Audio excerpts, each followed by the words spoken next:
وقالوا اتخذ الرحمن ولدا، اور انہوں نے ایک اور عقیدہ گھڑ لیا ہے کہ رحمان نے اپنے لیے اولاد اختیار کی ہے. لقد جئتم شیئا ادا، دیکھو تم نے یہ بہت بڑی بھاری بات کہی ہے، یہ بہت بڑی گستاخی ہے اللہ کی جناب میں. اور کتنی بھاری گستاخی ہے ذرا نوٹ کیجئے الفاظ. تکاد السماوات یتفطرن منہ، قریب ہے کہ آسمان پھٹ پڑے تمہاری اس گستاخی پر. وتنشق الارض، اور قریب ہے کہ زمین شق ہو جائے. وتخر الجبال حدا، اور یہ پہاڑ جو ہے دھماکے کے ساتھ گر پڑے. ان دعوا للرحمن ولدا، انہوں نے رحمان کے لیے بیٹا قرار دیا، بیٹی قرار دیا. مشرکین عرب نے فرشتوں کو خدا کی بیٹیاں بنا دیا، عیسائیوں نے حضرت مسیح کو خدا کا بیٹا بنا دیا، اور یہودیوں نے عزیر کو خدا کا بیٹا بنا دیا. ان دعوا للرحمن ولدا وما ينبغي للرحمن ان يتخذ ولدا، رحمان کے تو یہ شایان شان ہی نہیں ہے کہ وہ کسی کو اولاد بنائے. یہ اس کی وضاحت میں کر چکا ہوں کہ اولاد کی ضرورت اس کو ہوتی ہے جو خود فانی ہو. ہمیں معلوم ہے ہم مر جائیں گے، ہمارا نام و نشان مٹ جائے گا، اولاد کے ذریعے سے ہمارا نام زندہ رہے گا. یہ اصل میں ایک اپنے ہی تسلسل انسان سمجھتا ہے کہ میری ہستی کا تسلسل ہے، میری اولاد گویا کہ میرا اپنی بقا کی ایک شکل ہے.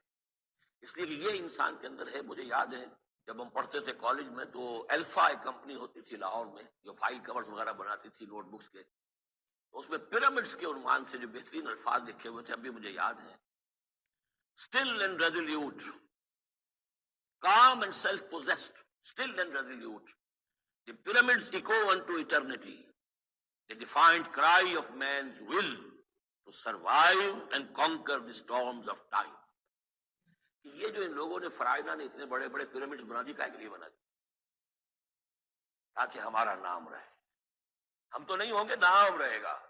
تو گویا کہ انسان کے اندر ایک خواہش ہے بقا کی، وہ اپنا دوام چاہتا ہے. یہ اسے پتا ہے کہ میری ذاتی طور پر تو میرا دوام ہے، تو میں کوئی عمارت بنا دوں، میرا نام جو ہے اس کے حوالے سے دنیا کے اندر رہے. اور یہی معاملہ اولاد کا ہے کہ اولاد سے انسان کو سب سے زیادہ جو اس کو خواہش ہوتی ہے وہ اپنا بقا، اپنا تسلسل.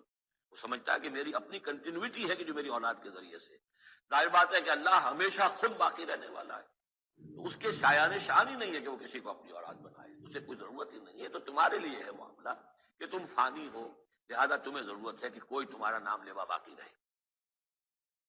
وما ينبغي للرحمن ان يتخذ ولدا ان كل من في السماوات والارض الا آتي الرحمن عبدا.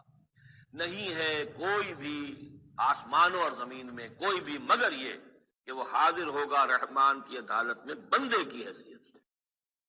کسے باشد، جبکہ ہمیں معلوم ہے کہ محمد رسول اللہ صلی اللہ علیہ وسلم بھی حاضر ہوں گے تو بندے کی حیثیت سے. عبدہ ورسول، عبد. اور حضور فرماتے ہیں کہ اس روز میدان حشر میں لواء الحمد بیدی، میرے ہاتھ میں ہوگا حمد کا جھنڈا، اور اس روز جو میں حمد کروں گا اللہ کی وہ آج نہیں کر سکتا. اللہ تعالیٰ کی حمد بیان کریں گے محمد رسول اللہ عدالت خداوندی میں کھڑے. معلوم یہ ہوا کہ جو بھی آئے گا بندہ بن کر آئے گا. وہ عیسیٰ ہو یا عیسیٰ ابن مریم انت قلت للناس اتخذونی وامی الہین من دون اللہ، سوال کیا جائے گا کہ نہیں؟ تو فرمایا کہ ان کل من فی السماوات والارض، یقیناً کوئی نہیں ہے آسمانوں اور زمین میں، الا آتی الرحمن عبدا، مگر وہ رحمان کی خدمت میں آئے گا، حاضر ہوگا بندے کی حیثیت سے.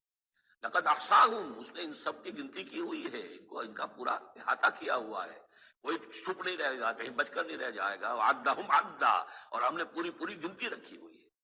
وکلہم آتی ہے یوم القیامت فردا، اور قیامت کے دن یہ سب کے سب آئیں گے تو ایک فرد کی حیثیت سے، انڈیویجول کیپیسٹی. محاسبہ ہوگا، نہ ماں باپ ساتھ ہوں گے کوئی شفاعت کرنے کے لیے، کوئی گڑ گڑانے کے لیے، نہ اولاد ہوگی، نہ شوہر کے ساتھ جوری ہوگی، نہ جورو کے ساتھ شوہر ہوگا، کچھ نہیں.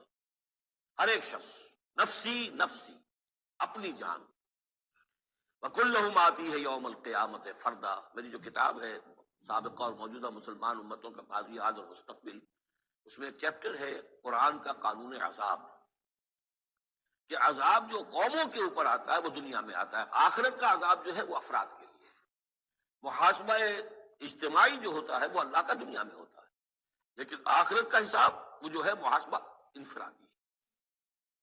ان الذين امنوا وعملوا الصالحات سيجعل لهم الرحمن ودا، یقیناً جو لوگ ایمان لائے اور جنہوں نے نیک عمل کیا، ان قریب رحمان ان کے لیے محبت پیدا کر دے گا، یعنی لوگوں کے دلوں میں محبت ڈال دے گا. یہی ابو بکر ہوں گے جن کا نام کس تعظیم سے لوگ لیا کریں گے، کس محبت سے لیا کریں گے. یہی بلال ہوں گے جن کی جو تعظیم ہوگی، جن کی کتنی محبت کی جائے گی. ابھی ذرا وقت ہے، کٹھن ہے. سَيَجْعَلُ لَهُمُ الرَّحْمَٰنُ وُدًّا.